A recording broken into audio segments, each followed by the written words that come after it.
नमस्कार दोस्तों, कर्मचारियों के लिए इस वक्त की सबसे बड़ी खबर है। महंगाई भत्ता को लेकर सरकार ने सुनाया अपना फैसला और इसी के साथ ही पेंशन में भी सरकार ने कई बड़े बदलाव किए हैं। इस खबर को हर कर्मचारी के लिए जानना बेहद जरूरी है। महंगाई भत्ता, रिटायरमेंट और पेंशन को लेकर बहुत ही बड़ी खबर है। दिवाली के बोनस को लेकर सरकार ने बड़ा फैसला किया है, जो कि सभी केंद्रीय कर्मचारी, राज्य कर्मचारियों और पेंशनरों को जानना बहुत ही जरूरी है। सभी कर्मचारी इस खबर को ध्यान से देखें।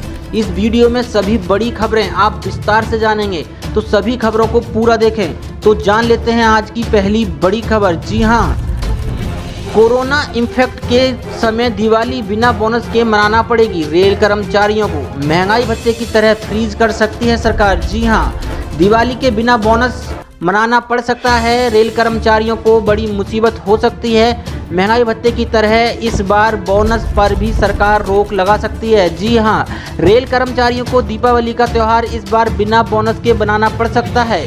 मुख्य वजह है बोनस में बंटने वाली बड़ी राशि। पिछले साल रेलवे ने प्रत्येक कर्मचारी को 17,950 रुपये का बोनस दे दिया था। इसी हिसाब से देखें तो देश के 73 मंडलों के 12.27 लाख कर्मचारियों को बोनस बांटने के लिए रेलवे को 21 अरब से ज़्यादा रुपए चाहिए। कोविड-19 के मद्देनज़र 250 स्पेशल को छोड़कर तमाम नियमित यात्री ट्रेन 25 मार्च से ही बंद हैं। ऐसे में रेलवे सारी कमाई गुड्स ट्रेन से कर रहा है, जो खर्च के मुकाबले बहुत कम है। ऐसे में महंगाई भत्ते की तरह सरकार दीपावली के बोनस को भी फ्रीज करने की तैयारी कर रही है। हर साल रेलवे श्राद्ध में घोषणा करके नवरात्रि में बोनस बांट देती थी। इस बार अधिक मास होने से नवरात्र 17 अक्टूबर से प्रारंभ होंगे। ऐसे में फिलहाल रेलवे के पास लगभग एक माह का समय तो है, लेकिन ऐसा लग नहीं रहा है कि वह रेलवे बोनस देगा। मंडल में 2 साल से दिवाली का बोनस सबसे पहले बढ़ रहा है। इस बार अब तक बोनस को लेकर कोई प्रारंभिक निर्देश तक नहीं आया है। इसे देखते हुए लेखा विभाग भी सुस्त है।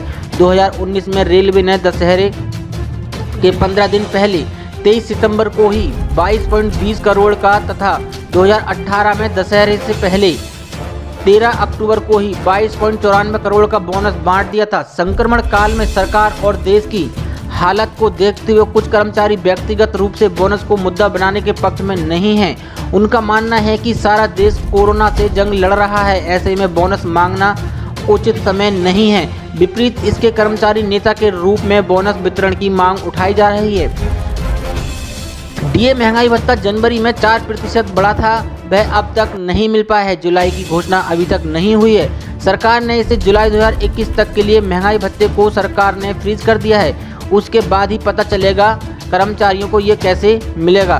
प्रोजेक्ट होल्ड, इंदौर दाहोद नई रेल लाइन और Mhow Sanawad Khandwa gauge conversion project को होल्ड कर दिया गया है। नीमच बड़ी सादड़ी नई रेल लाइन और रतलाम नीमच डबलिंग का बजट भी रोक दिया है। अब इन प्रोजेक्ट में 2021 में ही काम आगे बढ़ेगा। 8 से 10 माह में पूरे होने वाले प्रोजेक्ट चालू रहेंगे। अधिकारियों को मिलने वाली बंगाल प्यून की सुविधा जुलाई में भी खत्म कर दी गई थी। अगस्त में डाक और मैसेंजर के पोस्ट खत्म कर दिए। दोनों ही व्यवस्था अंग्रेजों के जमाने से चली आ रही थी। अब तक विभागीय रूप से कोई सूचना नहीं आई है। बोनस का मामला वित्त मंत्रालय में विचाराधीन है। वरिष्ठ कार्यालय से जो निर्देश आएंगे उसके अनुसार बोनस को लेकर कदम उठाएंगे। मनोहर सिंह बारट मंडल मंत्री, बेरे एम्प्लॉयज यूनियन बोनस मिलेगा या नहीं, इसे लेकर संशय बना हुआ है। National federation of Indian railway man ने रेलवे बोर्ड को पत्र लिखकर बोनस बांटने को कहा। 2019-20 का बोनस तो कर्मचारियों को मिलना चाहिए। गौरव दुबे मीडिया प्रभारी मजदूर संघ से उम्मीद जताई गई है कि वह बोनस इस बार भी मिल जाए। साथ ही बढ़ते हैं आज की एक और बड़ी खबर की ओर। केंद्रीय कर्मचारियों की सैलरी इंक्रीमेंट के लिए करना होगा अभी और इंतजार। जी हाँ, कोरोना वायरस का असर राज्य व केंद्र सरकारों पर भी साफ तौर पर दिख रहा है। यही वजह है कि केंद्र सरकार लगातार नई घोषणाएं कर रही है। अभी कुछ दिन पहले ही केंद्रीय कर्मचारियों के महंगाई भत्ते पर रोक लगाने के बाद अब एक और खबर आ रही है। जानकारी के मुताबिक केंद्रीय कर्मचारियों को एनुअल अप्रेजल यानी इंक्रीमेंट के लिए भी और इंतजार करना होगा। ये आदेश department of personnel training DOPT ने जारी किए हैं। आदेश में कहा गया है कि केंद्रीय कर्मचारियों के annual performance assessment report APAR को पूरा करने की मियाद बढ़ा दी गई है। नए आदेश को समझें तो APAR की मियाद बढ़कर अगले साल मार्च 2021 तक कर दी गई है। यह आदेश 11 जून को जारी किया गया था। हमारे द्वारा बताई गई खबरें सभी वेबसाइटों द्वारा दी गई जानकारी के अनुसार हैं। बता दें कि इस साल अप्रैल में प्रधानमंत्री नरेंद्र मोदी की अध्यक्षता में हुई कैबिनेट की बैठक में केंद्रीय कर्मचारियों के महंगाई भत्ते की बढ़ोतरी को टाल दिया गया था। साथ ही बढ़ते हैं आज की एक और बड़ी खबर की ओर। आज फिर गिरे गोल्ड के दाम, जानिए दिल्ली, पटना, लखनऊ में 10 ग्राम की कीमत। जी हां, भारत में आज सोने की कीमतें 54,980 रुपये से गिरकर 54,640 रुपये प्रति 10 ग्राम हो गई हैं, जबकि चांदी 67,800 रुपये से गिरकर नई दिल्ली में 22 कैरेट सोने की कीमत 50 से 100 रुपये प्रति 100 ग्राम पर बनी रही और चेन्नई में यह उछलकर 49,090 रुपये हो गई। गुड रिटर्न्स वेबसाइट के मुताबिक मुंबई में यह दर 50,200 रुपये थी। चेन्नई में 24 कैरेट सोने की कीमत 53,550 रुपये प्रति 10 ग्राम थी। लखनऊ में 22 और 24 कैरेट गोल्ड की कीमत 50,110 रुपये और 54,650 रुपये प्रति 10 ग्राम रही। बिहार की राजधानी पटना में 22 और 24 कैरेट गोल्ड की कीमतें 50,210 रुपये और 51,210 रुपये प्रति 10 ग्राम रहीं। आज MCX पर अक्टूबर का सोना वायदा 0.72% गिरकर 51,453 रुपये प्रति 10 ग्राम पर पहुंच गया, जबकि चांदी दिसंबर वायदा 68,142 रुपये प्रति किलोग्राम पर था।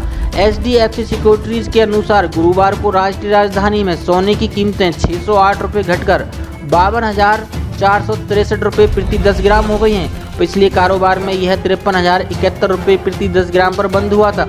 चांदी भी निवेशकों को आकर्षित करने में विफल रही, क्योंकि पिछले कारोबार में यह 1,214 रुपये घटकर 69,242 रुपये प्रति किलोग्राम पर रह गया, जो कि 70,456 रुपये प्रति किलोग्राम था। साथ ही बढ़ते हैं आज की एक और बड़ी खबर की ओर। SBI ने आज से लागू किया ATM से पैसा निकालने का नया नियम। OTP के बिना नहीं निकलेगा कैश। जी हां, देश के सबसे बड़े सरकारी bank SBI state bank of India ने बताया कि अब उसके किसी भी ATM से कैश निकालना ज़्यादा सुरक्षित हो गया है। अगर SBI ATM से 10,000 या उससे अधिक रुपए निकालते हैं तो रजिस्टर्ड मोबाइल नंबर पर OTP भेजा जाएगा, उसके बाद ही विड्रॉल संभव हो पाएगा। ये नियम 18 सितंबर यानी आज से लागू हो गया है। आपको बता दें कि स्टेट बैंक ने यह नियम को पहले ही लागू किया था। 18 सितंबर से इसे 24 घंटे के लिए लागू किया जा रहा है। वर्तमान नियम के मुताबिक OTP प्रक्रिया 8 बजे रात से 8 बजे सुबह के बीच लागू होती है। इसमें अमाउंट एंटर करने पर OTP स्क्रीन खुल जाती है और वहां आपको अपने मोबाइल नंबर पर भेजा गया OTP डालना होता है। यह प्रक्रिया पूरी होने के बाद ही ट्रांजैक्शन हो पाएगा। जी हां, अगर किसी ग्राहक के पास रजिस्टर्ड मोबाइल नंबर नहीं है तो वह अपने SBI डेबिट कार्ड से SBI ATM पर 10,000 से ज़्यादा निकासी नहीं कर पाएगा। ऐसे में उसे जल्द से जल्द अपना अपडेट नंबर रजिस्टर्ड करवा लेना चाहिए। साथ ही बढ़ते हैं आज की एक और बड़ी खबर की ओर। पंजाब में कृषि से जुड़े बिल पर विरोध, रेल रोको अभियान चलाएगी किसान मजदूर संघर्ष कमेटी। जी हां, देश और दुनिया की तमाम खबरों के अपडेट समेत कोरोना वायरस महामारी से जुड़ी हर जानकारी के लिए 18 सितंबर के से लेकर हमारे आज तक के वीडियो देखते रहें।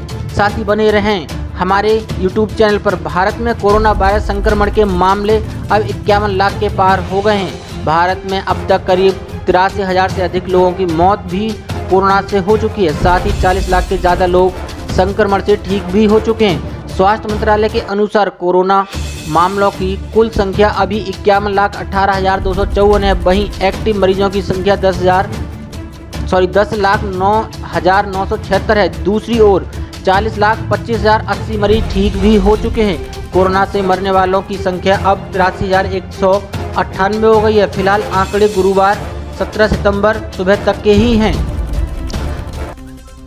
बहरहाल आज की बात करें तो PM नरेंद्र मोदी आज बिहार में ऐतिहासिक कोसी रेल महासेतु के साथ यात्री सुविधाओं से संबंधित रेल की 12 परियोजनाओं का उद्घाटन करेंगे। पिछले कुछ दिनों में PM मोदी ने बिहार में दर्जन भर से अधिक परियोजनाओं का सौगात दिया है। बिहार में अक्टूबर-नवंबर में विधानसभा के चुनाव होने हैं।